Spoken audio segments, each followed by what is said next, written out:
That little Wayne Dyer, this little kid who lived in foster homes and worked for everything he ever had in his life, was on the same panel with Viktor Frankl. Man's Search for Meaning. I just sat there in awe. I remember what Rumi once said. He said, "Sell your cleverness and purchase bewilderment." Just be in a state of bewilderment.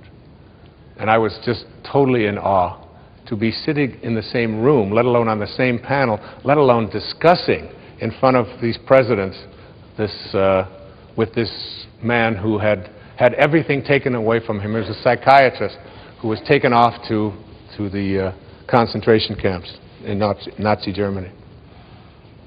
And he described how he survived. The Nazis gave him a bowl of soup, which was just hot water with even sometimes bugs floating around in it. And there was a dead fish head for flavor in the soup. That was his meal for the day. And he described the beauty. Not the anger, because the anger, and he learned very early that anger and resentment and hatred are low energies that always weaken you. He learned to find beauty in a floating fish head. You've got to be able to find it everywhere. Beauty is truth. Truth, beauty. They are one. Find it in as many places as you can. The next face of intention is what I call the face of expansiveness. And the intention that I have for this is, it is my intention to express the genius that I am. I love that Buckminster Fuller once wrote, "Everyone is born a genius, but the process of living de-geniuses you." It does. This source is an expanding source. It's a forming power. You have to be a forming power. You have to be in a state of expansion, a state of seeing yourself in the same way that this universal source sees you. You are a genius. Einstein said that imagination is more important than knowledge. More important than knowledge. He also said something very powerful. He said, all I want to do is to learn to think like God thinks. All the rest is details. It's just details. How much time do you spend in your life on the details? This program is about learning to think, feel, and sound like your source, like source energy. So you have to pay attention within you to all of your inner thoughts that have any doubt in them. Hawkins talks about this in Power versus Force, that everyone that is labeled a genius has something called radical humility. They don't brag about it. They don't talk about how great they are. They just know that they came from a source and they came here to do something. And to me, I have people that show up in my life who think that because I can get up in front of an audience or because I can sit down and write, that this makes me a genius. And, folks, if my car doesn't start, I open up the hood and I'm looking for on, off. Hoping to find a switch in there. That's just because otherwise I am completely challenged when it comes to fixing things. And I want it that way. I encourage that, all right? I don't want to be spending my energy fixing screen doors, and I've made that really clear. So I just manifest screen door repairers in my life. The way that you stay with this field of expansion is that you align with the spiritual energy that is really the genius from which you originated. You are a genius. One of the most important things that you can do is look for the genius in others. See it in everyone, in everything that they do, and remind them of that. I have 8 children. Every single one of them is a genius in their own way.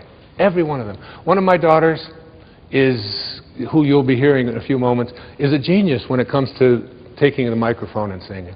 One of my daughters has such power in her ability to get on a horse and to take little children and to show them how to ride a horse. And she looks with her long, flowing blonde hair when she's out there, and she takes these little children, and she just touches my heart, and it's so powerful. And she knows that this is her purpose. Her purpose has something to do. She can't ever stop thinking about anything that doesn't have something to do with horses. Every paper she ever had to write in school has something to do with that. She's her own little genius. I have a son who is who's a surfer, and who's also made up his own language. He speaks a language that he and a few of his friends can do. And I have a brother. My brother David is the same way. He created a language when we were 13 and 14 years old, and I still speak it today. And nobody else understands anything about it whatsoever. If I say Clodopole, Dipeker, or the Beatty Banal, only my kids will know what I'm talking about. There's not a person in the whole country. My brother Dave, watching this, he'll know what I'm talking about. That's a genius. All of my children have this, in one form or another. And each and every one of you have that as well. Don't let life de-genius you. You came from a source that creates perfection.